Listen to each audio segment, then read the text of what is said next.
On a quiet street in Cedar Grove, smoke rises from a burning house as neighbors watch in horror. Inside, a 12-year-old girl huddles in an upstairs bedroom, trapped by flames. While others stand frozen, Henry Mason, the 73-year-old carpenter from down the street, pushes through the crowd. Without hesitation, he enters the burning building.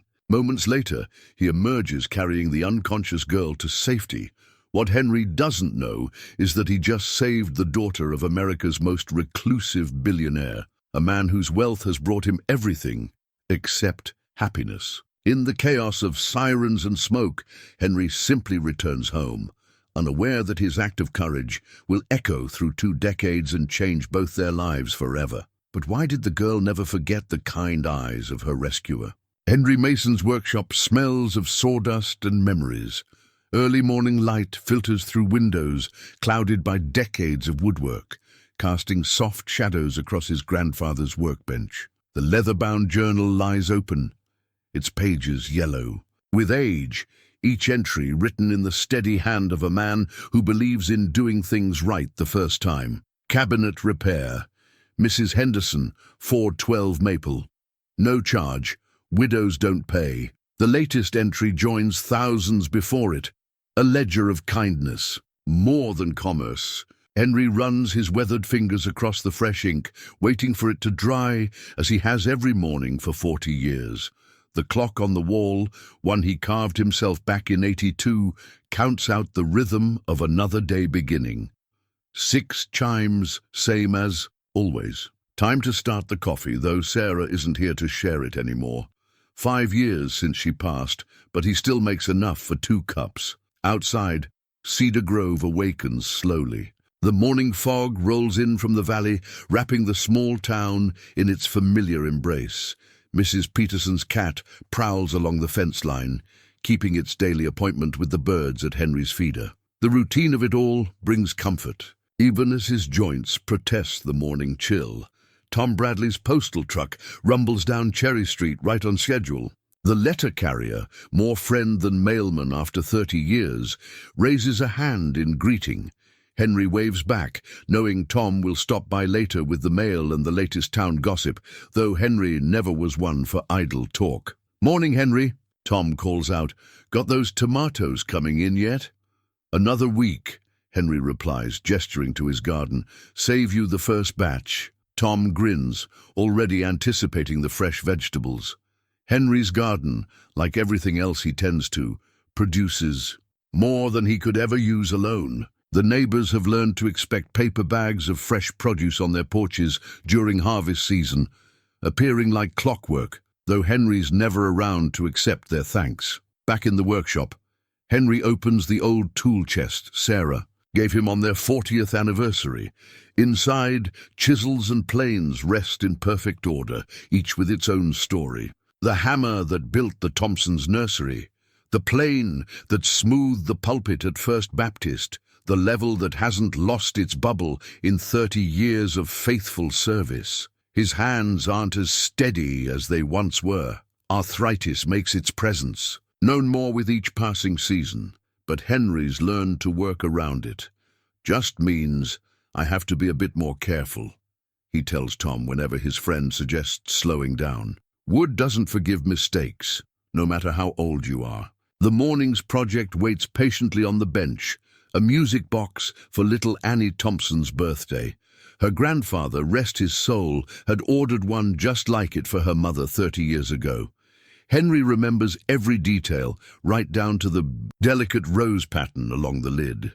Some memories live in the hands, untouched by time. As he works, the workshop fills with the quiet sounds of craftsmanship. The gentle rasp of sandpaper smoothing rough edges. The tap-tap-tap of the mallet, guiding joints together. The soft scratch of the marking pencil laying out tomorrow's cuts. These are the sounds that have shaped his days since he first apprenticed under his father, back when Cedar Grove was half its current size and everybody knew everybody else's business. A knock at the workshop door breaks his concentration. "Mr. Mason? It's young Mike from the hardware store. Dad sent me over with those hinges you ordered. Says to tell you the credit's still good." Henry sets down his tools, brushing sawdust from his apron. Mike's father, like most folks in town, has been extending credit to Henry for years, knowing he'll settle up when the work sells. It's an arrangement built on handshakes and trust, the old way of doing business that survives in places like Cedar Grove. "Tell your father thank you," Henry says, accepting the small paper package. "And remind him I'm still planning to fix that loose stair at the store. Just need my back to cooperate a bit more." Mike nods, lingering for a moment to admire. The half-finished music box. "That's real pretty, Mr. Mason, like the one you made for my sister." "Good memory," Henry smiles. "Though that was, 10 years ago now?" 11, Mike corrects. "She still plays it every night." After the boy leaves, Henry returns to his work, but his mind wanders to all the pieces of himself scattered throughout. Cedar Grove, the gazebo in the town square, the restored pews in the old church, the countless cradles and hope chests and rocking chairs that have become family heirlooms in homes across 3 counties. Sarah used to say he built more than furniture, he built connections. "Every piece carries a piece of you," she'd tell him, pride warming her voice. "That's why people keep coming back. They're not just buying a table or a chair, they're buying a little bit of Henry Mason's heart." The memory brings a smile, even as it aches. He glances at their wedding photo on the wall, her laugh forever frozen in black and white. The frame, like everything else that matters in his life, was made by his own hands. Simple, sturdy, built to last. Through the workshop window, Cedar Grove goes about its business. Another day unfolds, predictable as the grain in oak, reliable as well-seasoned wood. Henry Mason turns back to his workbench, picks up his tools, and continues shaping the future one piece at a time, unaware that his own quiet life is about to change forever. The smoke alarm's shrill cry pierces the pre-dawn silence. Henry wakes instantly, a lifetime of careful habits snapping him to alertness. Through his bedroom window, an orange glow paints the fog. Wrong light, wrong time. Fire. He's moving. Before conscious thought takes hold, feet finding his work boots by the bed. The source is clear now, the Armstrong place, that big house at the end of Maple that's been on the market for months. Only recently occupied, though Henry's seen little. Of the new owners, flames lick the night sky as he hurries down the street. Already neighbors gather in their robes and nightclothes, faces illuminated by the growing inferno. Someone's called 911, but Cedar Grove's volunteer fire department is 20 minutes out on a good day. "Is anyone inside?" Henry asks. But the crowd only murmurs uncertainly. The new family keeps to themselves, the massive house more fortress than home. Then he hears it, a scream high and desperate from an upstairs window, a child's voice. "There's a girl up there!" Mrs. Peterson points to a second-floor window where a small figure appears briefly before vanishing back into the smoke. Henry doesn't hesitate. He's crossed the manicured lawn before anyone can stop him, muscle memory from decades of construction work, guiding him up the elaborate trellis that runs alongside the house. The heat intensifies as he climbs, wood groaning beneath his weight. The window is locked. Henry smashes it with his elbow, barely feeling the glass cut through his flannel shirt. Smoke billows out, thick and black. Inside, flames dance along the hallway, consuming expensive wallpaper and fancy artwork with indifferent hunger. "Hello?" he calls out, voice rough from the smoke. "Anyone here?" A whimper from the corner. There, huddled beneath a desk, a girl of about 12 stares at him with wide, terrified eyes. Her long, dark hair is matted to her face with tears and soot. "I'm Henry Mason," he says, crouching down to her level. "I live down the street. Let's get you out of here." She doesn't move, frozen in fear. The flames are closer now, heat building, like a physical wall between them and escape. "What's your name, sweetheart?" "Emily," she whispers. "Well, Emily, I built most of the houses on this street. Know them like the back of my hand. Trust me?" A slight nod. "Come on then. Quick now." She crawls out from under the desk and he scoops her up, one arm under her knees, the other supporting her back. She's light, too light for her age and trembling like a sparrow. The hallway is an inferno. Henry pulls Emily close, shielding her face against his chest as he navigates through memory more than sight. Down the grand staircase, past the imported marble fireplace he'd admired when the house was being built, toward the front door that seems miles away. His lungs burn. Each breath is a battle. But the girl in his arms trusts him with her life, and Henry Mason has never broken a trust. They burst through the front door just as the first fire truck sirens echo through the valley. Henry carries Emily across the lawn, away from the heat and chaos.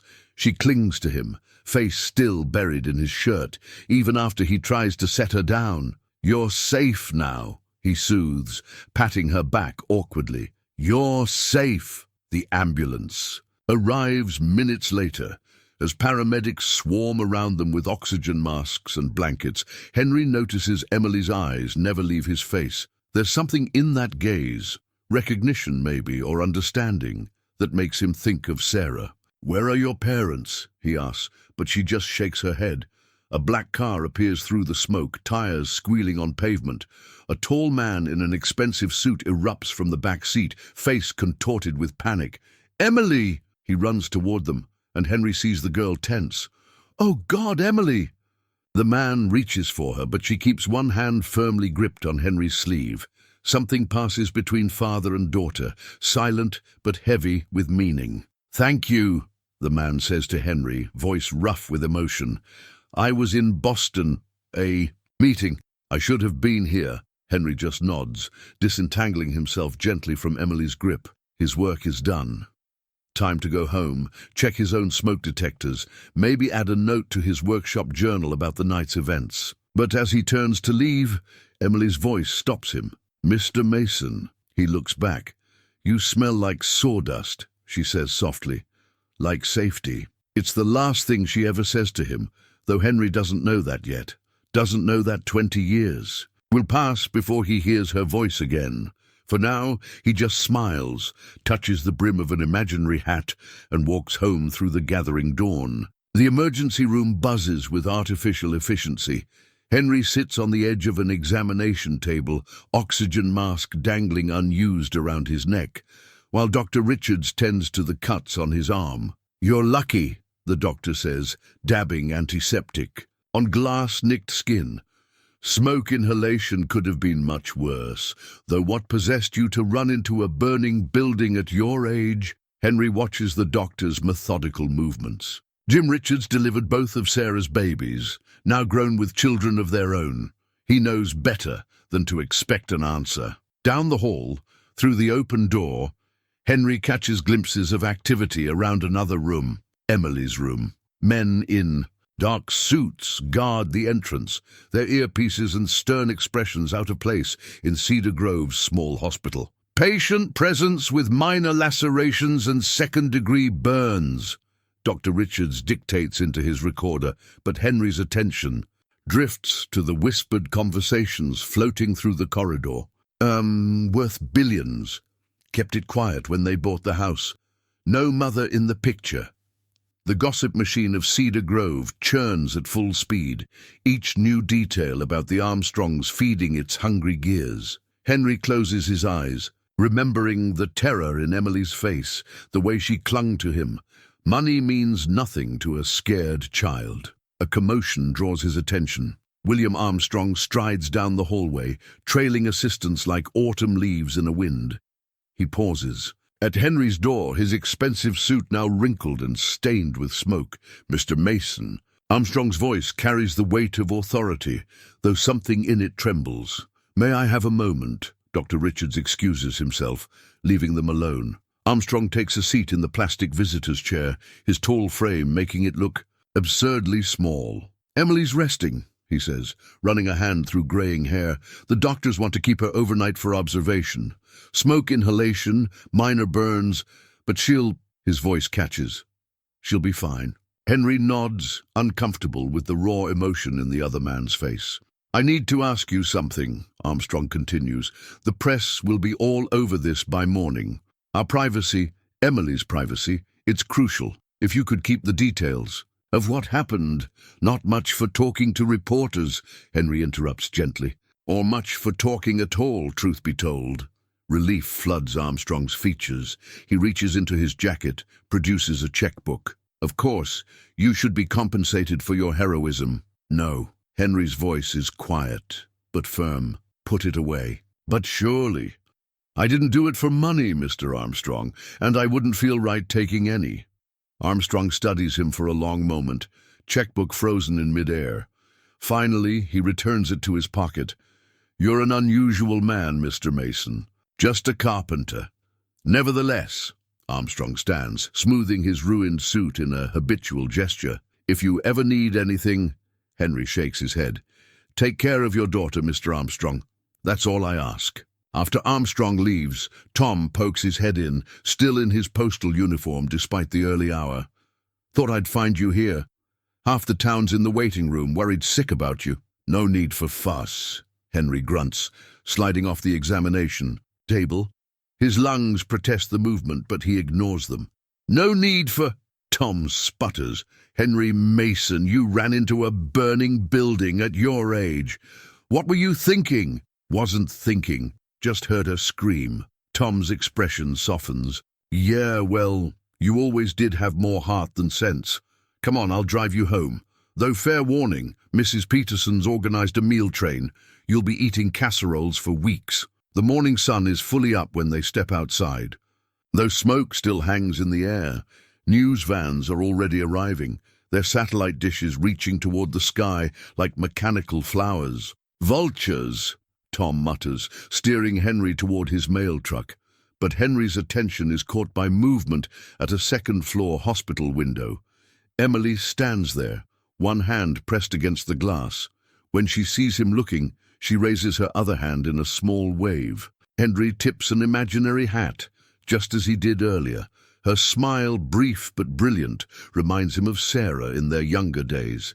He doesn't know this is the last time he'll see her in person for 20 years. Doesn't know that tomorrow, black SUVs will whisk the Armstrongs away to a private facility, leaving only rumors and speculation in their wake. Doesn't know that Emily will think of his sawdust-scented courage every time she smells wood burning. For now, he simply waves back, then lets Tom lead him home to his quiet house, his workshop, and the simple certainties of a life well lived. The morning's adventure already feels like a dream, but his bandaged arm and smoke-roughened throat remind him otherwise. In his workshop journal that evening, he makes a single entry. House fire, Armstrong Place. Emily safe, no charge. Some jobs, after all, pay in currencies far more precious than money. The Forbes magazine spread paints William Armstrong in careful strokes of success. The invisible billionaire, the headline declares, beneath a rare photograph of him leaving a Silicon Valley conference. The article speaks of revolutionary patents, aggressive acquisitions, and a fortune that grows by millions with each passing hour. What it doesn't mention is the way he sits now, in a leather chair worth more than most cars, watching his daughter sleep in the private hospital suite. Emily's breathing is steady, monitored by machines that cost more than Henry Mason's entire house. The finest medical care money can buy, all of it useless in preventing this nightmare. Sir? His assistant hovers in the doorway, tablet in hand. The press is getting aggressive. They're asking about Mrs. Armstrong. William's jaw tightens. Catherine made her choice 12 years ago. She has no part in this story. The assistant nods, making notes. We've prepared statements emphasizing privacy concerns. The local media seems particularly interested in the carpenter, Mr. Mason. They're calling him a hero. He is one. William's voice is soft, his eyes never leaving Emily's face, but he's also a complication we don't need right now. On the bed, Emily stirs. Even in sleep, her fingers clutch the edge of the blanket, hospital-issued, not the hand-stitched quilt from her room that now lies in ashes. So many things lost in those flames. The security team recommends immediate relocation, the assistant continues. The facility in Switzerland is ready. Private medical transport can be arranged within the hour. William nods.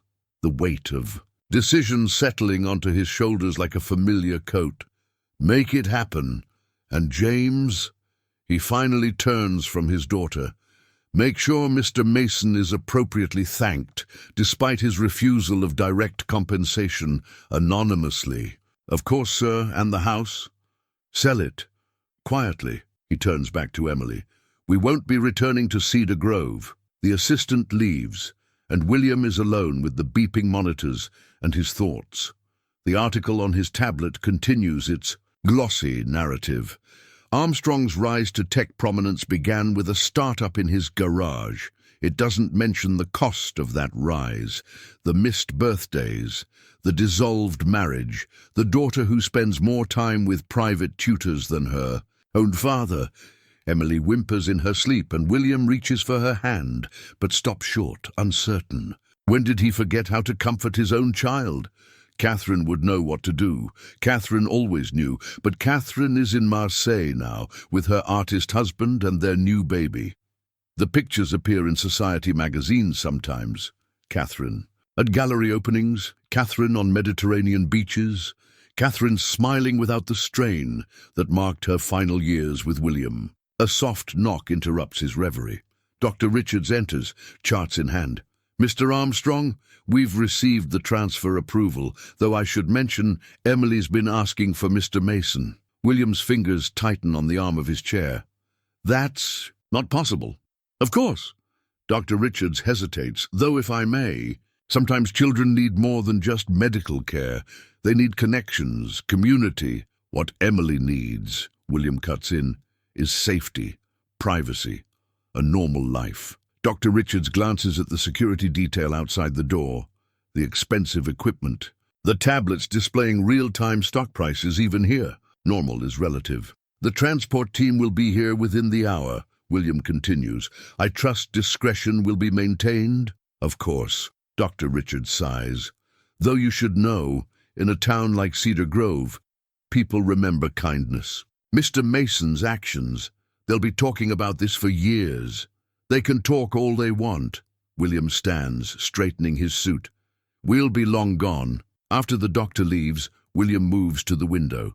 Below, news vans still circle, like vultures. Somewhere out there, Henry Mason is probably back in his workshop, unaware that his simple act of courage has complicated the carefully constructed walls of the Armstrong world. Emily stirs again, this time opening her eyes. Daddy, I'm here. Sweetheart. He moves to her bedside. Where are we going? Of course she heard. Emily always hears more than people expect. Somewhere safe, he answers. Somewhere quiet. But Mr. Mason saved your life, William finishes, and will always be grateful. But we need to think about the future now. Emily turns to the window, to the smoke that still hangs over Cedar Grove. He smelled like sawdust, she whispers, like Grandpa's old workshop. Remember? William remembers. Before the IPO, before the billions, before Catherine left. Back when happiness was simpler. Get some rest, he says. The doctors want to run a few more tests. It's not exactly a lie. There will be tests in Switzerland too, after all. Just not here. Not where every nurse's aide with a smartphone could sell their story to the tabloids. Emily closes her eyes obediently, but her fingers worry the hospital blanket. Another thing William can't fix with money. Outside her room, the machinery of wealth and power whirs into motion. Private jets are fueled. Swiss doctors are briefed. Statements are prepared.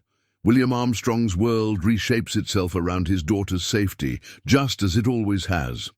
What he doesn't know, what he can't know, is that sometimes the simplest connections are the strongest. That Emily will carry the memory of sawdust and safety through all the years ahead, a touchstone more valuable than any number in a bank account. Real estate transactions in Cedar Grove usually warrant a few lines in the Weekly Gazette, sandwiched between birth announcements and church socials. But the sale of the Armstrong house appears only as a property deed transfer, filed quietly at the county clerk's office. No price listed, no buyer's name, just sterile legal language and a date. Henry notices the "sold" sign's disappearance on his morning walk, a week after the fire. The blackened windows have been replaced, the smoke damage scrubbed away, but no moving trucks arrive. No new family claims the space. The house stands empty, a hollow tooth in Cedar Grove's familiar smile. "Private investment firm," Tom tells him during their daily coffee ritual. "Shell company, if you ask me. Probably Armstrong, making sure nobody can trace them here." Henry sips his coffee, letting the words pass like weather. His workshop beckons, and little Annie Thompson's music box still needs its final coat of lacquer. But the world has shifted slightly, like a picture frame knocked askew. Reporters still appear occasionally, notebooks in hand, hungry for the human interest angle. The local hero, the humble carpenter, the salt-of-the-earth story their editors crave. Henry takes to working with his radio on, its gentle static drowning out knocks at his workshop door. Mrs. Peterson runs interference, her sharp tongue sending journalists scurrying back to their news vans. "Vultures," she declares over the fence one morning, "circling around like you're some sort of spectacle. Don't they know decent folks mind their own business?" The irony of her statement hangs in the air between them, but Henry just nods and offers her the first tomatoes of the season. His arm heals slowly. Dr. Richards removes the stitches, warning him about overdoing it. "Glass cuts at your age take longer to mend, Henry. Maybe ease up on the heavy lifting for a while." Henry nods, knowing he won't. Wood doesn't wait for aging bodies, and there are promises to keep. The Thompson music box, Mrs. Henderson's cabinet. The church needs new collection plates by Easter, but his body betrays him in small ways. The workshop steps seem steeper each morning. His fingers ache earlier in the day, forcing longer breaks between tasks. The smell of smoke lingers in his dreams, mixing with memories of Sarah's laugh and a child's terrified eyes. Tom notices, of course, brings him liniment for his joints, casually mentions a nephew who's learning carpentry and might appreciate some mentoring. "Just thinking," Tom says carefully, arranging mail on Henry's workbench. "Might be nice to have an extra pair of hands around here. Young blood, you know." Henry focuses on his sanding, the repetitive motion soothing. "Wood takes patience to learn," he replies. "Most young folks don't have it these days." They both know it's not really about patience. The weeks pass, summer edges toward autumn, and Cedar Grove's attention drifts to new stories. The Petersons' oldest boy making Eagle Scout, Reverend Walker's retirement party. Life resumes its familiar rhythm, but change whispers in the corners of Henry's days. His doctor prescribes blood pressure medication. The arthritis cream becomes a nightly ritual. Small concessions to time's steady march. The Armstrong house remains empty, its gardens untended. Sometimes, walking past at dusk, Henry catches the ghost of smoke in his nostrils, hears the echo of a child's scream. He finds himself checking his own smoke detectors more often, testing batteries that don't need testing. One morning, sorting through his mail, he finds an envelope with no return address. Inside, a simple thank you card. Expensive paper thick between his fingers. The message is typed, impersonal. "Your heroism will not be forgotten." Below, a signature that might be William Armstrong's, though it's hard to tell. Henry adds it to his workshop journal, tucked between pages recording daily labors and small kindnesses. Life goes on. Wood needs shaping. Gardens need tending. The world spins forward. But sometimes, in the quiet hours when his hands move through familiar patterns at his workbench, he thinks of Emily, wonders where they took her, that scared girl who smelled safety and sawdust. Hopes she's finding her way to whatever peace money can't buy. He doesn't know about the birthday cards that will start arriving, each one returned, unopened. Doesn't know that Emily, in her Swiss boarding school, is learning to wrap herself in wealth like armor, trying to forget the feeling of rough flannel and strong arms carrying her through fire. For now he simply works, letting the rhythm of his craft drown out the whispers of what might have been. Cedar Grove settles back into itself, while somewhere in the wider world, A young girl dreams of sawdust and safety. The first birthday card arrives exactly 1 year after the fire. Tom recognizes the Swiss postmark, the heavy cream envelope with its precise handwriting. No return address, but he knows. The yearly cadence of Emily Armstrong's gratitude begins, without fanfare. "Special delivery," he tells Henry, holding out the envelope, but Henry just shakes his head, hands steady on his chisel. "Return to sender," he says quietly. She needs to move forward, not hold on to old memories. Tom wants to argue but doesn't. The card goes back, marking the beginning of an annual dance that will span 2 decades. Years collect like sawdust on a workshop floor. Cedar Grove changes, in small ways. The old maple tree in the town square falls during a storm. New streetlights replace the vintage ones Henry helped install in '82. Mrs. Peterson passes away, leaving her cat to Henry, who pretends to be bothered by the arrangement. The cards keep coming, each October, like migrating birds returning home. Age 13, a pink envelope with careful cursive. Age 14, boarding school stationery, the crest embossed in gold. Age 15, a postcard from Switzerland, mountains sharp against sky. Henry returns them all unopened, but Tom notices how his friend's eyes linger on each envelope before turning away. Notices, too, how Henry clips newspaper articles whenever. The Armstrongs make the financial pages, William's company going public, his expansion into green technology, his divorce from Emily's stepmother. The workshop stays busy, though Henry's projects take longer now.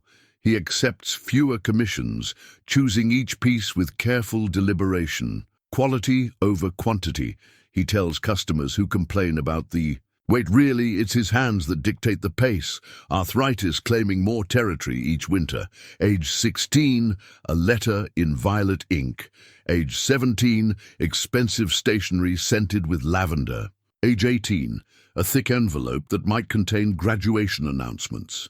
Tom delivers them faithfully, watching his friend's hair turn from steel to snow. The cat, Mrs. Peterson's legacy, keeps Henry company in the workshop, purring among the wood shavings. Sometimes Tom catches Henry talking to it, or maybe to Sarah's memory, about the girl who once smelled safety in sawdust. Business news follows Emily's path through an exclusive university, then into her father's company.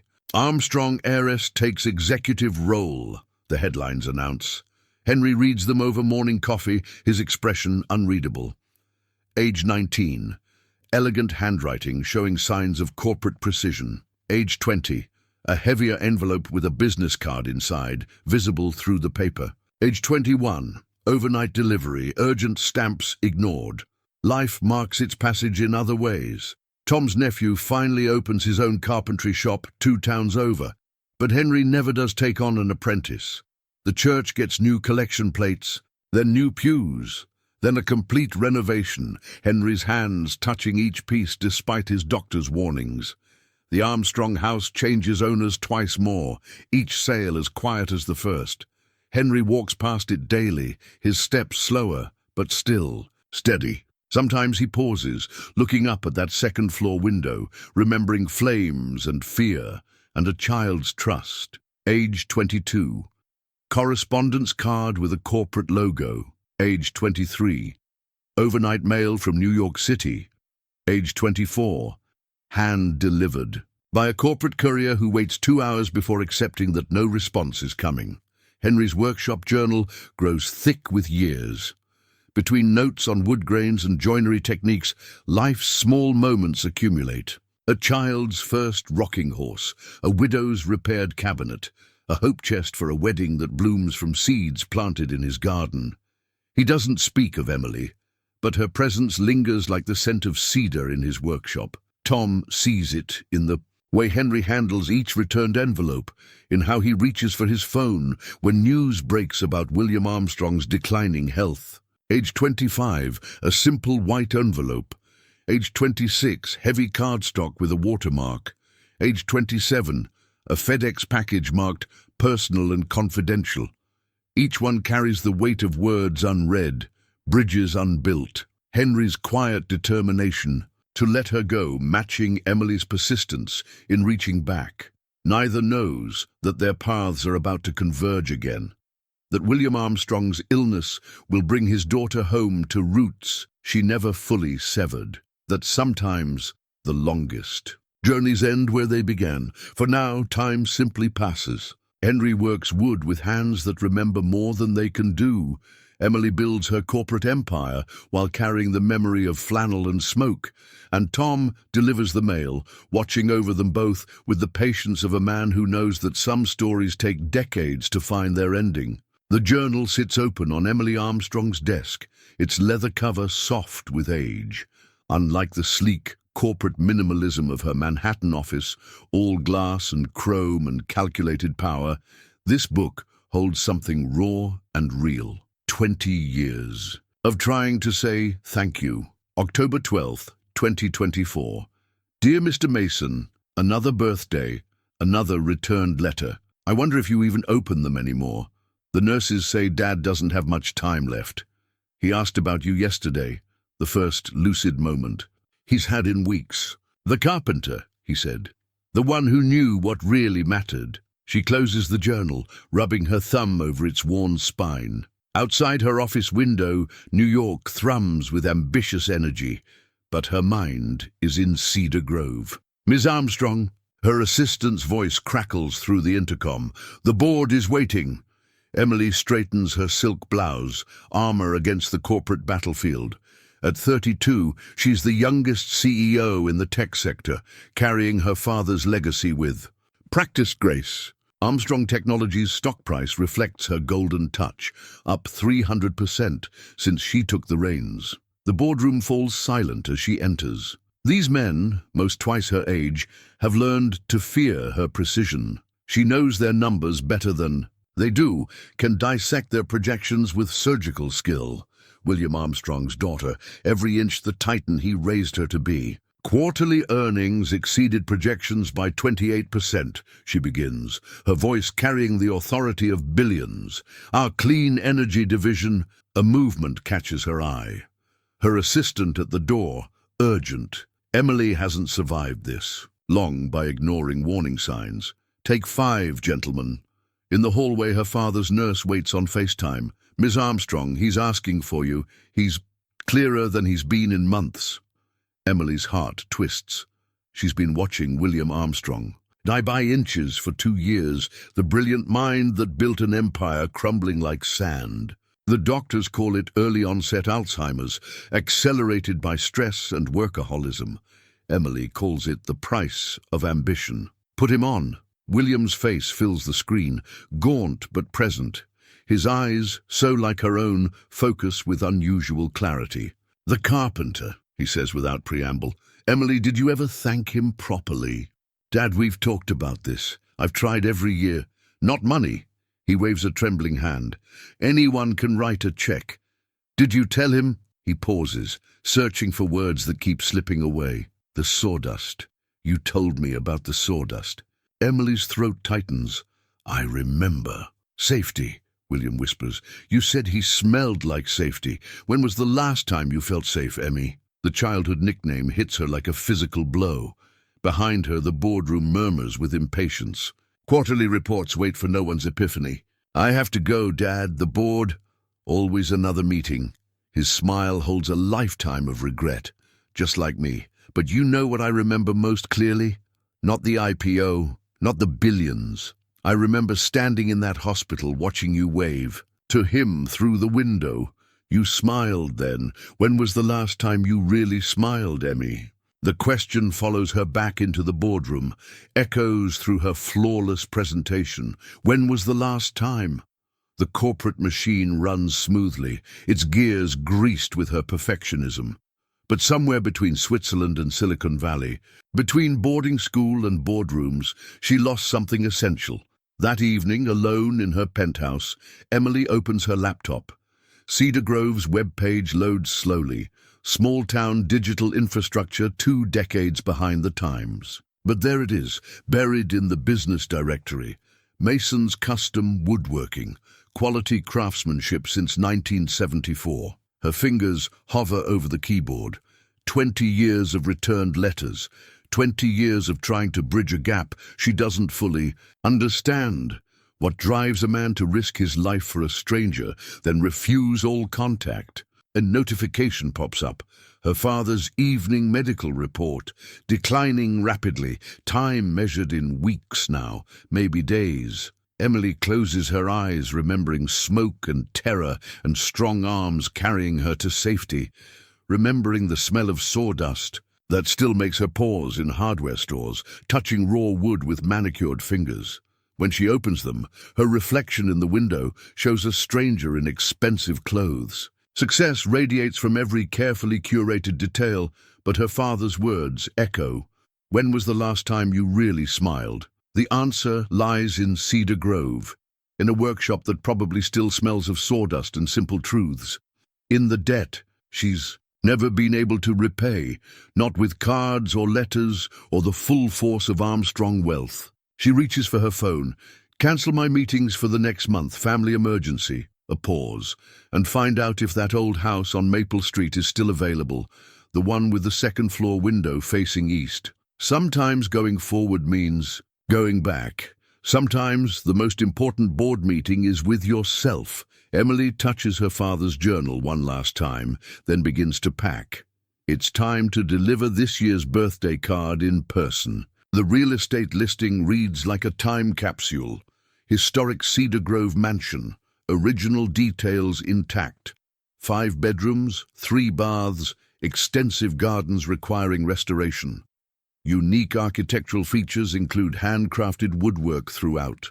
Price upon request. Emily stands at the iron gates, key cold in her palm. 20 years dissolve like morning mist. She's 12 again, smoke in her lungs, terror clawing at her throat. But the house before her shows no scars from that night. Its windows gleam in autumn sunlight, fresh paint covering old wounds. Quite a place, says Tom Bradley, checking his postal bag more from habit than necessity. His hair has gone white, but his eyes are sharp as they study her. Doesn't get many letters these days. You're the mailman, Emily says, recognition clicking. You were here that night. Still am, though folks mostly email now. He gives her a knowing look. Except for those birthday cards. Heat rises in her cheeks. Of course he knows. In a town like Cedar Grove, mail carriers see everything. 20 years of returned envelopes have passed through his hands. Is he? She can't finish the question. Still in his workshop, still stubborn as oak. Tom's voice gentles. Still reads the business section when your name appears. Emily's throat tightens. All these years, she thought her letters vanished into void, but someone was watching, noticing, caring enough to remember. The garden's gone wild, she says, changing the subject. I'll need a landscaper. Garden's never been the same since Mrs. Peterson passed. Her cat lives with Henry now. Tom adjusts his bag. You know he walks past here every morning, round about 8. Emily checks her watch. 7:45. Her heart jumps. Thank you, she whispers. Don't thank me. Tom starts down the street, then pauses. But Miss Armstrong, he's not as strong as he was. Just remember that. She watches him continue his route, then turns back to the house. The previous owners left it furnished, a museum of someone else's life. Emily's designers are already flying in from New York, ready to transform it into something suitably Armstrong. But standing here, she remembers her mother's words from long ago. Sometimes a house needs to tell you what it wants to be. Inside, her heels click on hardwood floors that have witnessed decades of stories. The grand staircase still sweeps upward, though the imported marble fireplace is cold. Light streams through windows that once held flames, creating patterns on walls that once held smoke. In her old bedroom, the room where Henry found her, dust motes dance in morning light. The desk she hid under is long gone, but she can still feel rough flannel against her cheek, still hear a calm voice promising safety. Her phone buzzes, messages from the office, board members demanding attention, her father's nurses updating his condition. The world she built doesn't pause for memory or redemption, but something makes her silence the phone. Something makes her walk to the window, the same window she once waved from in a hospital gown. The street below hasn't changed much. Old maples still line the sidewalk, their leaves painting shadows on concrete. Movement catches her eye. A figure approaches slowly, pausing now and then to greet neighbors. Even at a distance, she recognizes the careful dignity in his stride. Henry Mason, taking his morning walk. Emily's hand presses against the glass, an echo of that hospital morning. He's thinner now, his shoulders slightly stooped, but he still moves with purpose. Still carries himself like a man who measures life in straight lines and true angles. He pauses at her gate, just for a moment, long enough to notice the fresh tire tracks in the gravel, the lights burning inside. Long enough, perhaps, to remember. Then he continues on, unaware of the woman watching from above, unaware that his simple morning ritual has just become part of a larger design. Emily steps back from the window, heart racing like a schoolgirl's. 20 years of corporate mergers haven't prepared her for this moment. 20 years of power lunches and boardroom battles haven't taught her how to bridge the gap between gratitude and grace. But as she watches Henry disappear around the corner, she knows what her next step must be. Not a letter this time. Not a card, or a courier, or a corporate gesture. This time, she'll follow the scent of sawdust home. Her phone buzzes again, New York demanding attention, the future calling. But for the first time in decades, Emily Armstrong lets it ring. Some moments can't be scheduled. Some debts can't be paid in board meetings or birthday cards. Sometimes you have to walk the long way round to find your way back to the beginning. The old photograph hangs crooked on the workshop wall, yellowed newsprint showing Henry atop the town gazebo's frame. Local craftsman completes centennial project, the headline declares. Emily studies it through the workshop window, gathering courage. The building smells exactly as she remembers. Sawdust and varnish, wood shavings and time. Through the dusty glass, she can see Henry at his workbench, head bent over what appears to be a small jewelry box. His movements are slower now, more deliberate, but his hands still move with the certainty of decades. Her knock sounds too loud in the morning quiet. Inside, Henry straightens slowly, joints protesting the movement. A grey cat stretches on its shelf, eyeing the interruption with feline disapproval. "We're closed for commissions," Henry calls, not turning around. "Won't be taking new work until spring." "I'm not here for a commission, Mr. Mason." His hands go still on the workbench. The cat sits up, whiskers twitching. "Been a long time since anyone called me that," he says finally, still facing away. "Most folks just use Henry now." 20 years, Emily says softly, "though I've tried." "To right." Now he does turn, eyes finding hers across decades of silence. Recognition flickers, then something deeper. Concern, perhaps, or caution. "Miss Armstrong." He wipes his hands on his apron, an unconscious gesture. "You're far from Wall Street." "Emily," she corrects. "Please." He nods, but doesn't offer more. The workshop feels suddenly small, crowded with unspoken words, and returned. Letters. The cat breaks the tension, leaping down to investigate the visitor. It winds around Emily's ankles, shedding white fur on her designer slacks. "Mrs. Peterson's cat," Henry explains, "though I suppose she's mine now. Name's Grace. Mrs. Peterson, the lady who used to chase away reporters." A slight smile touches his lips. "You remember that?" "I remember everything about that time." Emily's voice catches. "The smoke, the fear, the feeling of flannel against my face, the smell of sawdust." Henry's expression softens almost imperceptibly. He gestures to a worn chair near the workbench. "Might as well sit. Tom said you'd be coming by." "Is there anything Tom doesn't know?"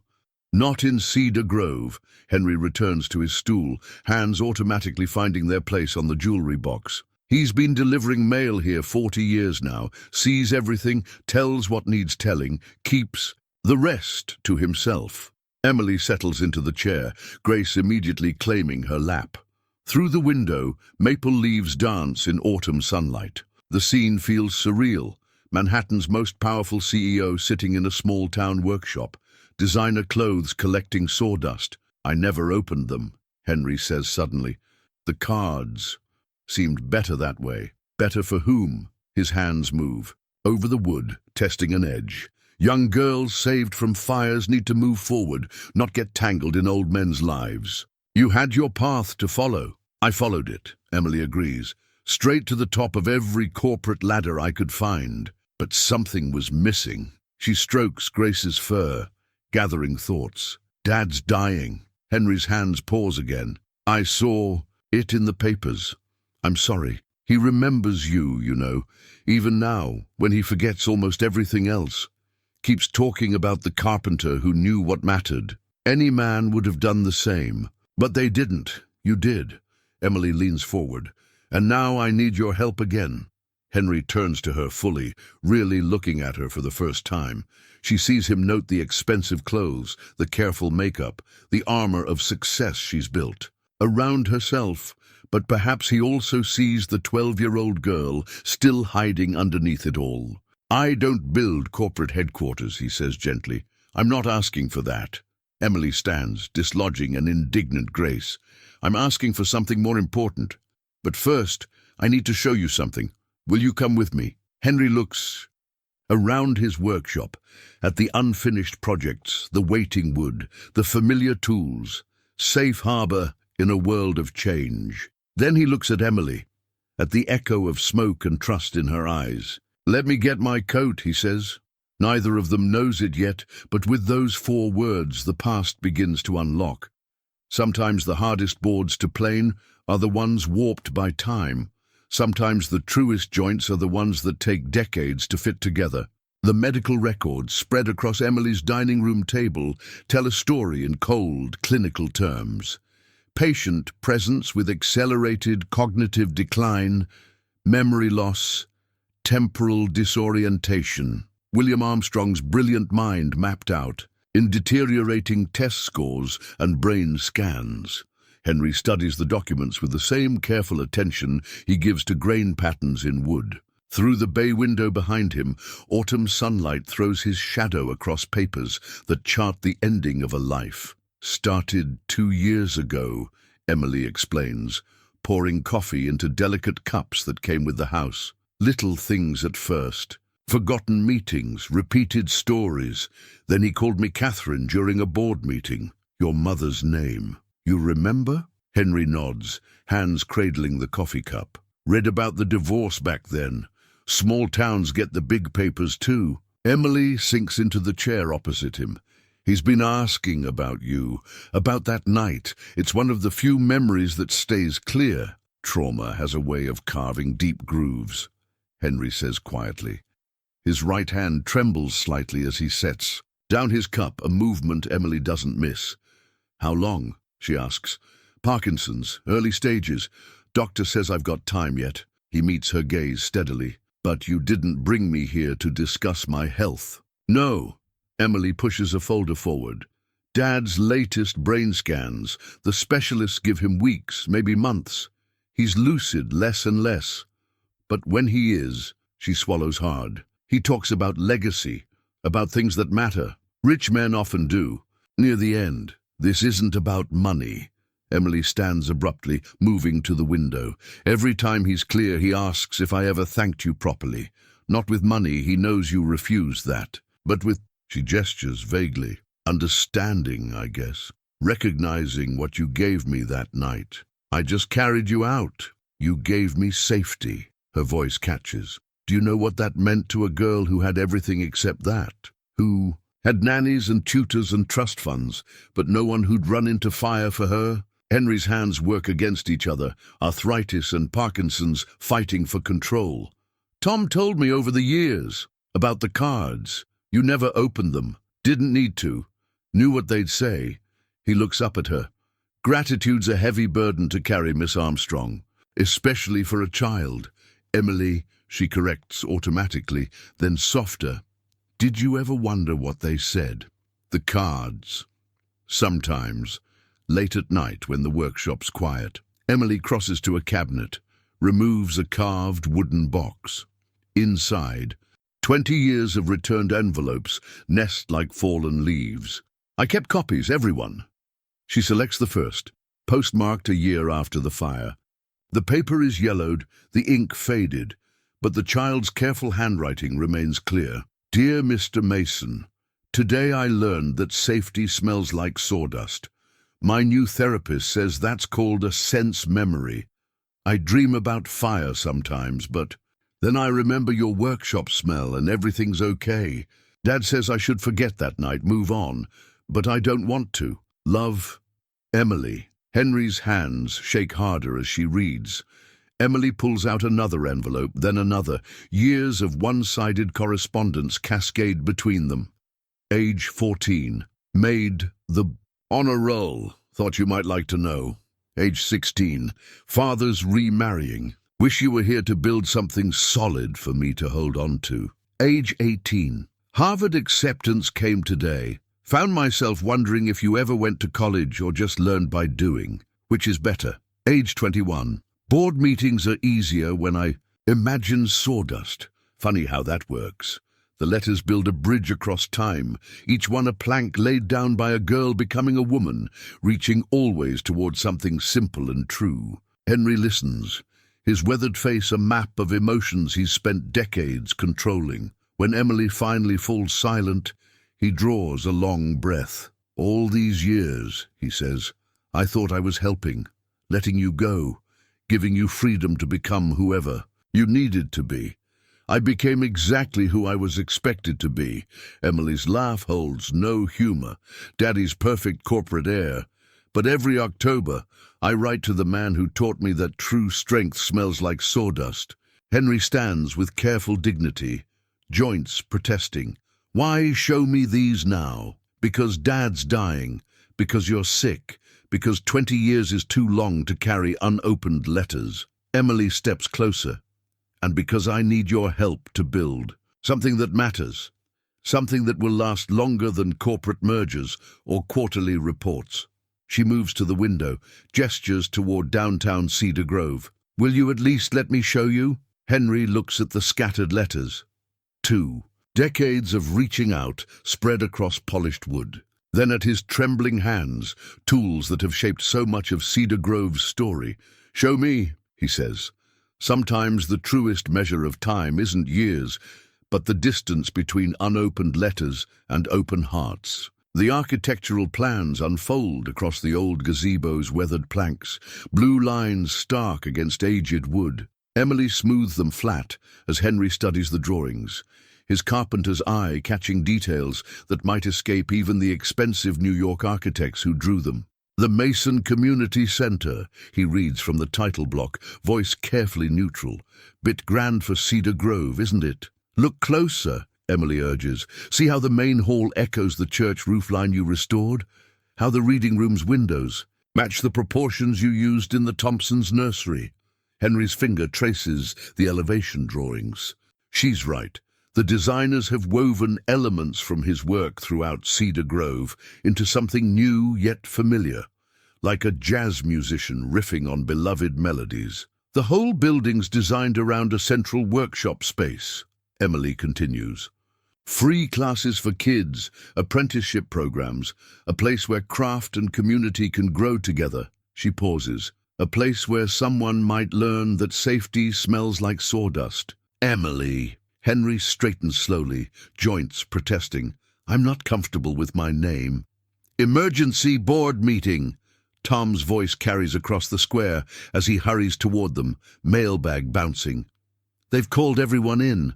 Something about an anonymous donor. Emily's eyes sparkle. Right on schedule. The town hall's meeting room hasn't changed in 50 years. Same scarred wooden tables, same creaky chairs, most bearing Henry's repair work over decades. Now they're filled with Cedar Grove's council, members all trying not to stare at Emily Armstrong in their midst. Mayor Roberts clears his throat. As some of you may have heard, we've received a rather substantial proposal, a community center fully funded with an endowment for ongoing operations. Murmurs ripple through the room. Henry sits quietly in the back, Emily beside him, watching his neighbors lean forward in their seats. The donor wishes to remain anonymous. The mayor continues, shooting a glance at Emily that completely undermines the anonymity. But the proposed location is the old Miller property downtown, and the plans. He unfurls the blueprints Emily had shown Henry. The room buzzes with excitement as he details the facilities: workshop space, classrooms, community gathering areas, gardens. "It's a wonderful gift," Mrs. Thompson says, her voice carrying the weight of 3 decades on the council. "But why the Mason name? Shouldn't it honor the donor? Because without Henry Mason, I wouldn't be alive to give it." Every head turns. As Emily stands, Henry starts to protest, but she touches his shoulder gently. 20 years ago, a scared little girl learned what real wealth looks like. Not in bank accounts or stock portfolios, but in the simple courage of a man who ran into fire to save a stranger. Her voice carries clear and strong. "Every success I've had, every achievement, started the moment I learned that safety smells like sawdust." The room is silent now. In the back, Tom pretends to wipe his eyes on his mailbag. "Cedar Grove gave me something money can't buy," Emily continues. "Now I want to give something back, a place where children can learn the things that really matter, where craft and courage and community come together." She looks at Henry, "where simple acts of kindness can change lives." Henry stares at his hands, watching them tremble slightly. A lifetime of working wood, of building things to last, and now this, a legacy he never asked for. The door opens. Every eye turns to see William Armstrong in a wheelchair, pushed by his nurse. 2 decades of corporate battle have carved deep lines in his face, but his eyes are clear today. "Dad," Emily whispers, "you shouldn't have had to come." William's voice is weak but determined. "Had to thank him properly." Finally, he gestures, and the nurse wheels him to Henry. The 2 men study each other, the billionaire and the carpenter, their lives intertwined by one night of flames and fear. "You knew," William says softly, "when I offered you money that night in the hospital. You knew it wasn't about that." Henry nods slowly. "Some things can't be measured in dollars. Took me 20 years to learn what you knew then." William's laugh turns into a cough. "Emmy understands now too. Better late than never, eh?" The room holds its breath as William reaches out a trembling hand.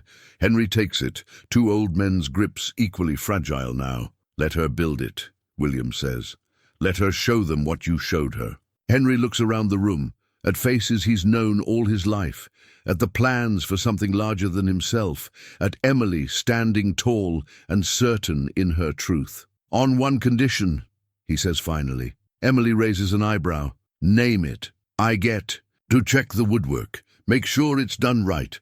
The tension breaks. Laughter ripples through the room, and Emily's smile could light up the darkest night. "Every joint," she promises, "every beam." As the council moves into discussion of permits and timelines, Henry sits back in his creaky chair. Beside him, Emily squeezes his hand quickly, then stands to address questions about funding and construction, schedules. Some legacies are built in boardrooms, others in workshops, but the strongest ones, Henry realizes, are built in the space between where sawdust and safety meet, and simple acts of courage echo across decades. The construction permit hangs proudly in the site trailer, its official stamps and signatures blessing the birth of something new in Cedar Grove. Emily studies it, while Henry moves slowly along the foundation outline, checking measurements against the architect's plans. 8 inches off, he announces, tapping his cane on the spray-painted marking. "Beam won't sit right." The site foreman, a youngster from Boston who's learning to respect small-town wisdom, hurries over with his laser measure. 3 minutes. Later, his face falls. 7 3/4, Mr. Mason. How did you— 50 years of straight lines, Henry says simply. Eyes may be going, but they remember. Emily hides her smile. For 3 weeks now, she's watched Henry quietly command the site. his decades of craft earning deeper respect than any amount of Armstrong money. The workers have learned to wait for his nod before proceeding with any major element. "Dad's having a good day," she tells him as the foreman rushes off to adjust the layout, asked to come see the progress. Henry looks up at the October sky, judging the weather. Might rain later, ground will be muddy for his wheelchair. "We'll manage." She pauses. He remembers more when he's here, something about watching things. Being built. A truck arrives with the first lumber delivery. Henry moves toward it with the instinct of a man who's spent his life reading wood grain. Emily follows, watching him run practiced hands over the beams. "Quality's different now," he murmurs. "All rushed. No time to let trees grow proper. We can order better stock." He shakes his head. "Just means we work harder with what we have, like always." The nurse wheels William down the temporary plywood walkway they've installed for him. His face brightens at the sight of construction, the powerful businessman emerging briefly from the fog of illness. "Load-bearing walls?" he asks, pointing to the foundation marks. "Extra strong," Henry confirms. "Building it to last." William nods approvingly. "Like your work, all over town, all still standing." Emily watches the two men fall into discussion of structures and stability. Her father's words come slower now, but Henry waits patiently, filling the gaps with quiet understanding. They're building more than a community center here. The town has started dropping by regularly. Mrs. Thompson brings coffee and homemade cookies to the site trailer. Tom detours his mail route to deliver construction updates to everyone. Kids press their faces against the safety fence after school, watching their future take shape. "Remember that treehouse?" William suddenly asks. "Henry, one you built for Emmy," Emily starts. "Dad, Mr. Mason never—" No! Must have been—" William's face clouds with confusion. The present slips away from him. Henry steps in smoothly. "Never built her one, but I could have. Would have been solid. Safe." William focuses on him gratefully. "Yes, safe. That's what you do, isn't it? Build safe places." Emily touches her father's shoulder, steadying him as he drifts between then and now. The construction continues around them.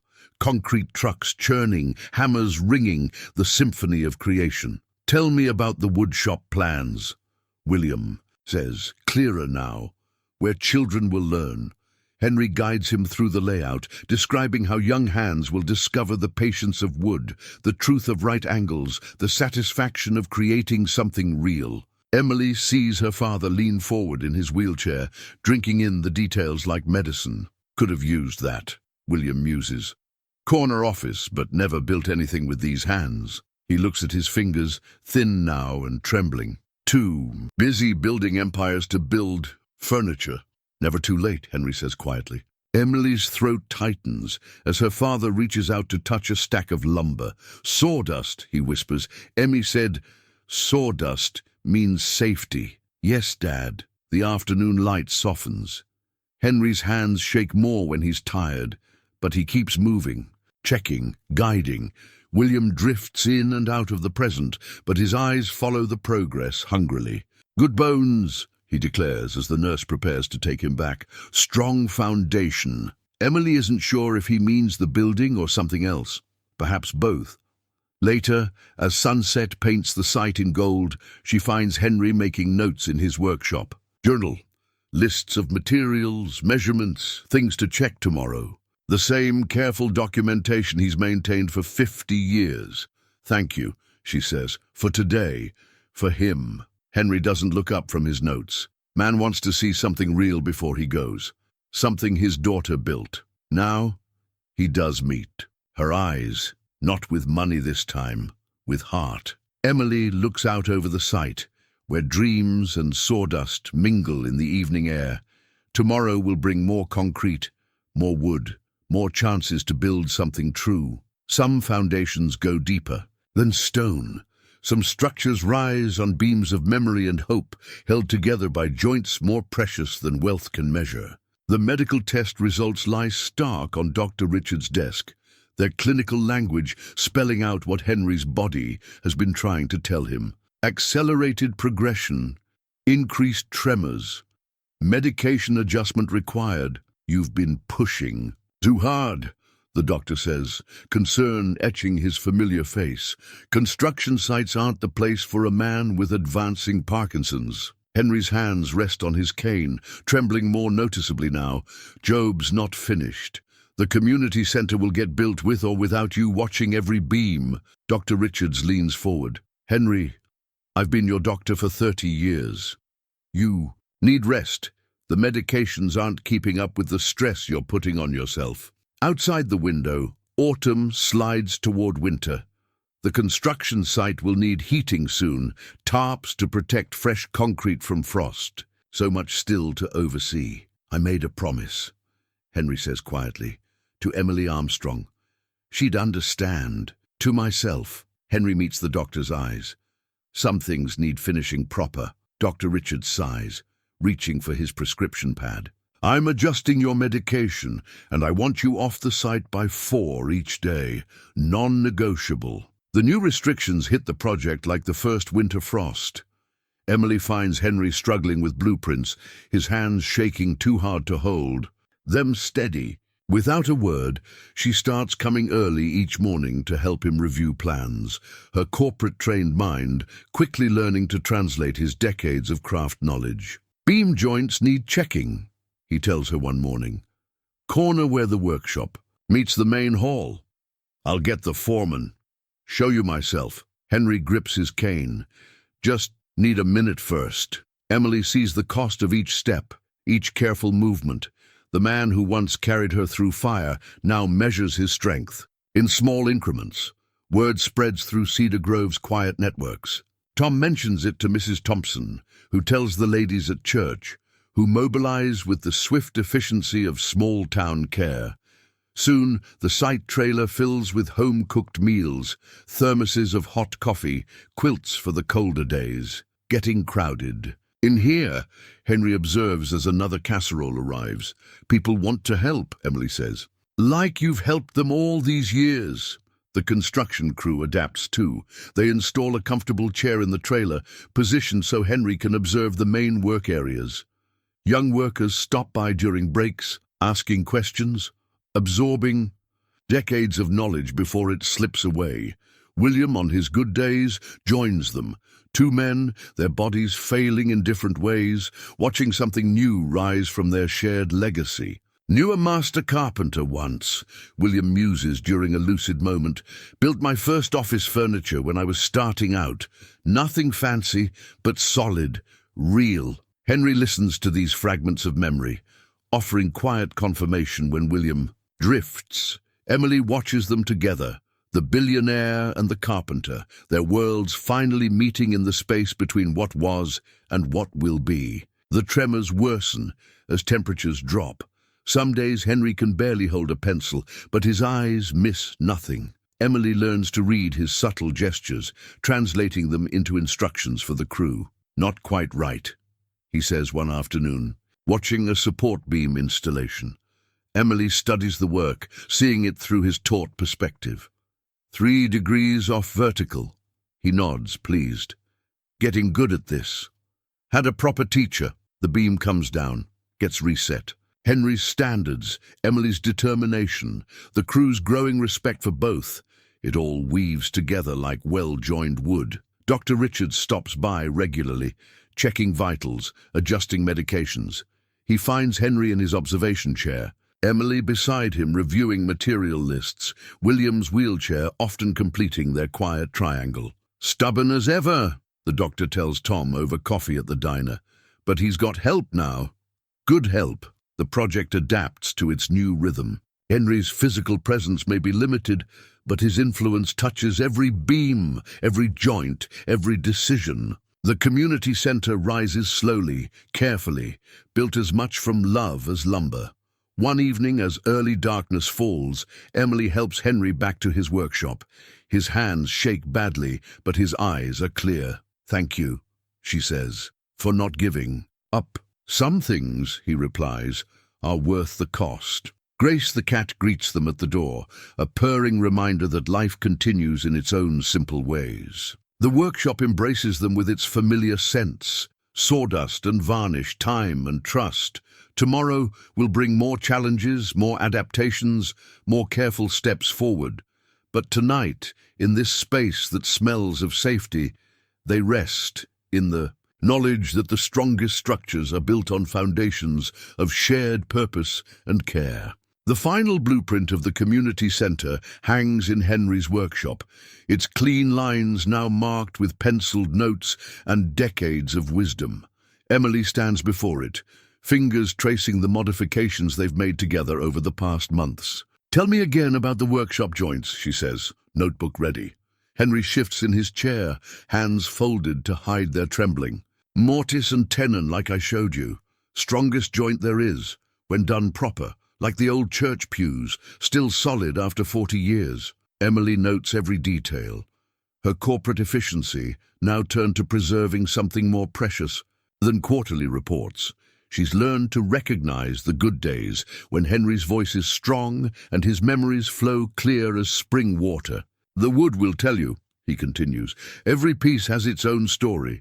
Just need quiet hands to listen. Like this." She runs her palm over a sample beam, feeling for the grain pattern he's taught her to read. Getting there, pride warms his. "A voice. Took me years to learn what you've picked up in months. Had a good teacher." The workshop has become their classroom, a place where past and future meet in the scent of sawdust. Emily's designer clothes now carry a fine coating of wood dust, her manicured hands learning the language of grain and growth rings. Tom arrives with the mail and fresh coffee, his timing as reliable as ever. "William's nurse called," he tells. "Emily, good day so far, asking about the center?"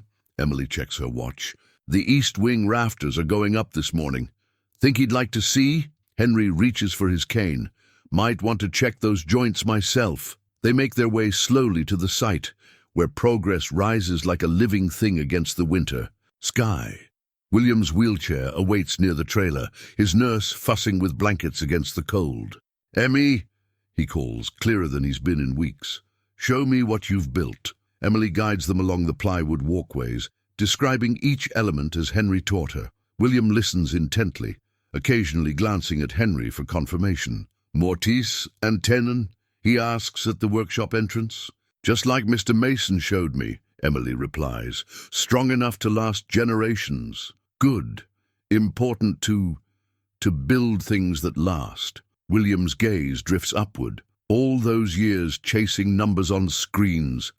Should have built more real things. Henry leans on his cane, watching father and daughter share this moment of understanding. Above them, workers position the final workshop rafters, each joint cut to his exacting standards. "Young people will learn here," William says suddenly. "Learn what you teach, Emmy, what he taught you." "That's the plan, Dad." "No." William grips her hand with surprising strength. "Not just woodwork. The other thing, the important thing." Emily kneels beside his wheelchair. What important thing? Safety. His eyes clear completely. Running into fires. Building solid things. Making safe places. He looks at Henry. "That's the real legacy, isn't it?" Henry nods slowly. "Reckon it is." A commotion above draws their attention. The final workshop rafter swings into place, workers calling measurements and adjustments. Emily's eyes automatically check the angles. Applying Henry's lessons. 3 degrees off, she and Henry say simultaneously. William laughs, a sound of pure delight. "See, already teaching, already building." The workers reset the beam under Emily's guidance. Henry watches, seeing his knowledge flow through her into the future. His hands may shake, but his vision lives. In every joint and timber. Later, after William's energy fades and Tom drives them back to the workshop, Emily finds Henry adding to his journal. For 50 years, he's documented every project, every lesson learned. Now, those pages hold something more, a bridge between what was and what will be. "Dad's getting weaker," she says quietly, but his mind was clear today. He saw what matters. Emily sits beside him, watching his trembling hand form careful letters. "I'm afraid," she admits, "of losing him, of not finishing in time, of not..." Doing this right. Henry sets down his pen. Know why mortise and tenon joints are so strong? She's learned to recognize his teaching moments. Because they're precisely fitted? Because they're built on trust. One piece opens itself, makes space. Other piece fills that space exactly. No nails needed, no fancy hardware, just perfect trust between two pieces of wood. He turns to her. Your father trusts you with his legacy. This center, these lessons, they're your mortise. You're growing. To fill that space, exactly as you should. And you, her voice catches, do you trust me with your legacy too? Henry's hands shake, but his eyes are clear as he looks at the workshop that has shaped so much of Cedar Grove's story. At the walls lined with 50 years of crafting safe places and solid things. Already do, he says softly, already do. Outside, winter sunlight gleams on new timber. Inside, sawdust dances in quiet air, witnessing another lesson passed from hand to heart. Another joint fitted true and strong in the endless craft of building tomorrow. The program schedule for the Mason Community Center's opening day sits on the workshop bench, printed in elegant type that can't quite capture the magnitude of what's about to unfold. Emily checks it one last time, though she knows every detail. By heart, 10 a.m., ribbon cutting, 10:30 a.m., building tours, 12 p.m., community luncheon, 1:30 p.m., woodworking demonstration, workshop dedication, 3 p.m., children's program registration. Henry adjusts his tie, the same one he wore to Sarah's funeral, now slightly looser around his thinner neck. His hands shake as he attempts to smooth the silk. Here, Emily says softly, stepping in to help. Let me. Outside, Cedar Grove gathers. Children press against the newly installed fence. Parents hold phones ready to capture history. And Tom directs parking with the authority of a man who's walked these streets for 4 decades. Ready? Emily asks. Henry nods, gripping his cane. The tremors are worse today. Excitement, Dr. Richard says, can amplify symptoms. But his eyes are clear and determined as they make their way to the entrance. William's wheelchair awaits near the podium, his nurse hovering close. Today is a good day. He recognized Emily immediately this morning, asked about the center's progress as if no time had passed. Emmy, he calls, voice stronger than it's been in weeks. Come show me the joints one more time. She kneels beside him, takes his hand. Together, they touch the solid oak doorframe, feeling the precision of its mortise and tenon connection. Perfect. Fit, William murmurs, just like you said. The mayor steps up to begin proceedings, but Henry barely hears the speeches. His attention fixes on the building itself, every beam and board exactly where it should be, every joint true, every angle speaking of care and craftsmanship. Emily's voice cuts through his reverie as she addresses the crowd. 20 years ago, a man ran into a burning building to save a stranger's child. He asked for nothing in return, refused all reward. But some debts can't be paid in money.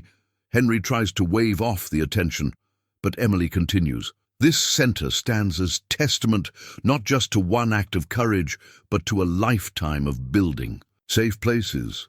Every house Henry Mason crafted, every repair he made, every piece of furniture that became a family heirloom, all of it was about creating sanctuary. Today, we give that gift back to Cedar Grove. The ribbon falls. Applause swells. William grips Emily's hand hard enough to whiten his knuckles, a moment of perfect clarity in his eyes. Inside, the building welcomes its first visitors. Sunlight streams through windows positioned exactly as Henry specified, casting warm pools on polished floors. The main hall's exposed beams show off joinery that will teach by example for generations. But it's the workshop that draws them all. Tools line the walls, some donated by Henry himself, others new but chosen with his guidance. Workbenches wait for their first students, wood samples arranged to tell the story of grain and growth. Look, Emily says to her father, pointing to a wall of photographs. Remember these? The images track Henry's work through 50 years. The gazebo raising, church renovations, countless homes and projects that shaped Cedar Grove. And there, in the center, a newspaper clipping from 20 years ago. A burning house, a rescued child, the beginning of today. Sawdust, William whispers, touching the frame. You said, sawdust means safety. Yes, Dad, that's why we built this. Henry moves slowly along the workbenches, testing each vise, checking each angle. His trembling hands remember every step of construction, every lesson taught, every moment leading to this. A small girl tugs his sleeve. One of the Thompson grandchildren. Mr. Mason, can you teach me to build things? He looks at those eager eyes, so like Emily's 2 decades ago. Well now, he says, that's exactly what this place is for. The day unfolds according to schedule. Tours flow smoothly, lunch appears on time, children sign up for classes, but the real magic happens in quiet moments. William recognizing his daughter in every careful detail, Tom delivering mail directly to the center's new address, Mrs. Thompson, planning senior woodworking classes, children running fingers along smooth boards, already dreaming of what they'll create as afternoon light slants through workshop windows. Henry finds Emily at his old workbench. She's running her hand along the wood, reading its grain like he taught her. Thank you, he says simply. She shakes her head. No, Mr. Mason, thank you for everything. Above them, solid beams hold true. Around them, a community discovers its new heart. And in the air, sawdust dances like memories, promising safety and sanctuary for generations yet to come. The thank you letters fill a box in the center's office, each one a testament to lives touched and changes wrought. Emily reads them during quiet evenings when the workshop falls silent and sawdust settles like golden memories in autumn light. Dear Mr. Mason and Ms. Armstrong, my Joey never could sit still in regular school, but 3 weeks in your workshop program and he's different. He made a birdhouse all by himself. Says woodwork teaches patience. Says Mr. Mason showed him how to listen to the grain. Henry's lessons live in every class, Tom observes from the doorway, mailbag empty after his final delivery. Even when his hands shake too much to demonstrate. Emily nods, selecting another letter from the box. You gave my grandmother purpose again. After Grandpa died, she just sat at home. Now she's teaching quilting in your community room, saying, it's about time fabric and woodwork shared space. The center hums with life these days. Children rush in after school, eager to learn the secrets of mortise and tenon. Seniors gather for craft circles, sharing skills and stories. Every surface bears the mark of Henry's influence, his standards for excellence, his belief in doing things proper. The kids, especially, Emily says, touching another letter. They sense it in him. The authenticity takes one to know one. Tom settles into the chair beside her desk. You've got it too now, that way of seeing true. She glances at her hands, no longer manicured to corporate perfection. Calluses speak of lessons learned, small scars tell stories of wisdom earned through practice. The Armstrong empire runs itself these days, guided by deputies she trusts, while she builds something more precious here in Cedar Grove. A noise from the workshop draws their attention. Henry works with a young boy, guiding trembling hands over a piece of pine. The child's face shows total concentration, absorbing not just technique but something deeper, the patience of wood, the honesty of craft. Reminds me of you, William, says from his wheelchair in the corner. Today is clear for him, the fog of illness briefly parted. Same look you had. After the fire, Emily crosses to her father, adjusts his blanket. His lucid moments are rarer now, but they hold more wisdom. What look, Dad? Like you found something real, something money can't buy? Henry glances up, catches William's eye. 2 old men sharing understanding that needs no words. The boy between them sands his board with deliberate care, adding his own story to the legacy they've built. Later, after the students leave and William's nurse takes him home, Emily finds Henry in his familiar spot by the window. His hands rest on his cane, but his eyes track the last golden light across the workshop floor. Got something to show you, she says. From her desk, she retrieves a wooden box. His design, her crafting. The joinery isn't perfect, but it's true. Inside, 20 years of returned letters nest in velvet lining.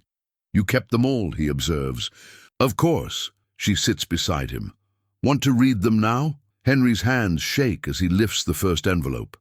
Together they read through years of reaching out, of holding on, of believing in connections stronger than circumstance.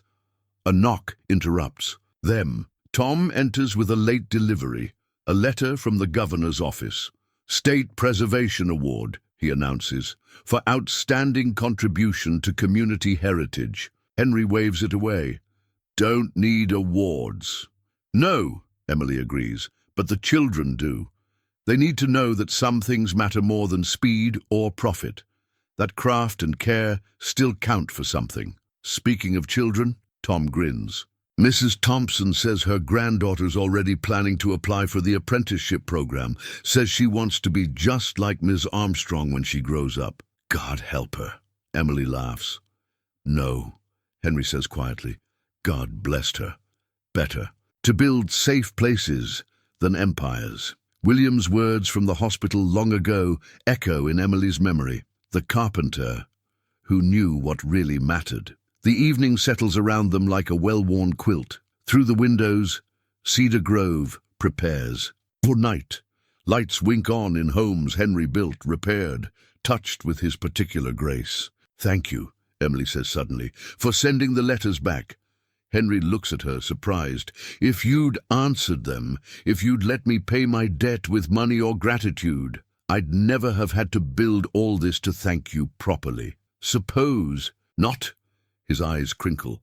Suppose sometimes silence speaks louder than words. Together they watch darkness gather, the workshop holding its peace around them. Tomorrow will bring more students, more lessons, more moments of craft and care handed down like precious heirlooms. Emily's phone buzzes, probably the corporate world demanding attention. But here, in this space that smells of sawdust and safety, time moves to a different rhythm. Hisha, legacy builds itself one careful joint at a time, mortise and tenon fitting soul to soul. Daddy was right, she says softly, about finding something real. Henry nods, understanding all she doesn't say. Sometimes the truest thanks are built, not spoken. Sometimes love shows itself in workshop dust and willing hands, and the simple act of passing knowledge forward.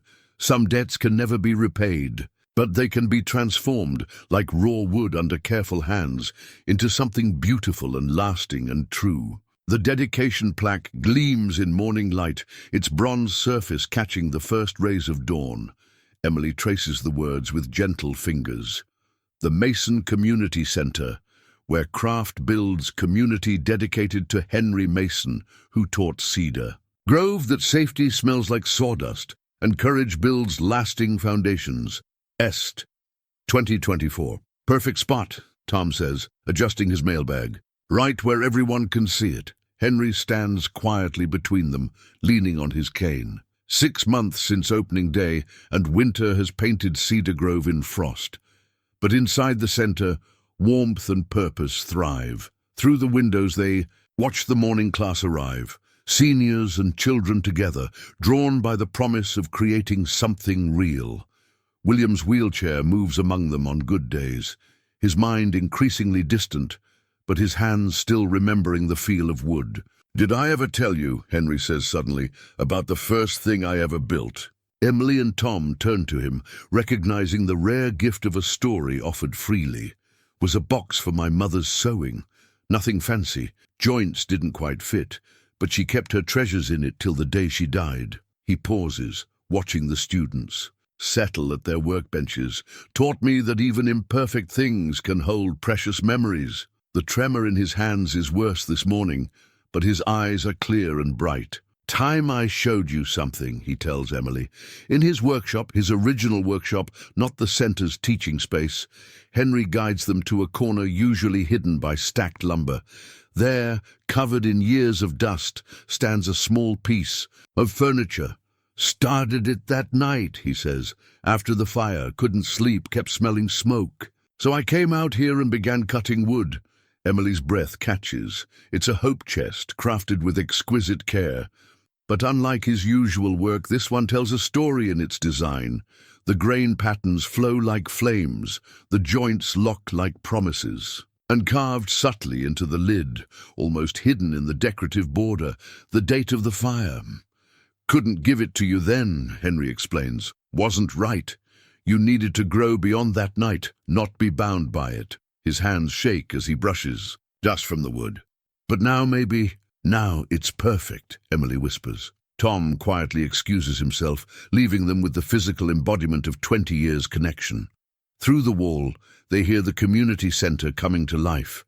Voices raised in greeting. Tools being distributed, another day of building beginning. Your father asked to see you, Henry says. This morning, one of his clear times. Emily nods. William's lucid moments are precious now, growing rarer as winter deepens. But when they come, they hold surprising wisdom. They find him in the center's workshop, touching wood samples with scholarly concentration. His face brightens at their approach. Henry, was hoping. He pauses, gathering thoughts. Wanted to say, understand now, about wealth, real wealth. Emily kneels beside his wheelchair. What do you understand, Dad?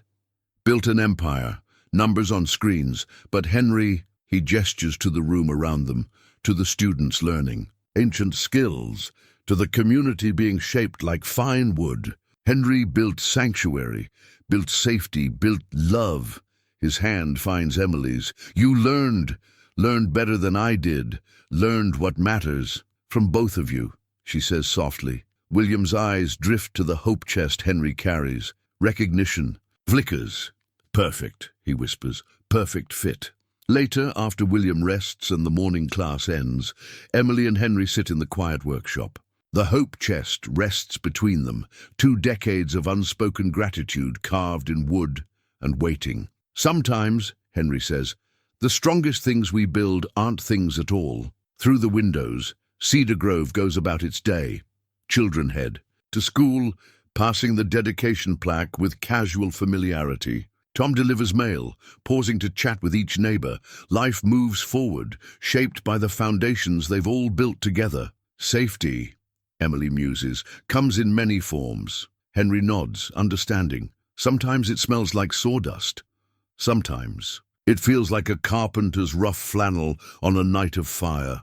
Sometimes it looks like a hope chest waiting 20 years to complete its purpose. And sometimes it builds itself, mortise and tenon, heart to heart, generation to generation, in workshops where ancient skills teach timeless truths about courage and craft and care. The winter sun rises higher, painting workshop dust with golden. And promise, tomorrow will bring new students, new challenges, new chances to build sanctuary. But for now, in this moment, everything fits together exactly as it should. Perfect.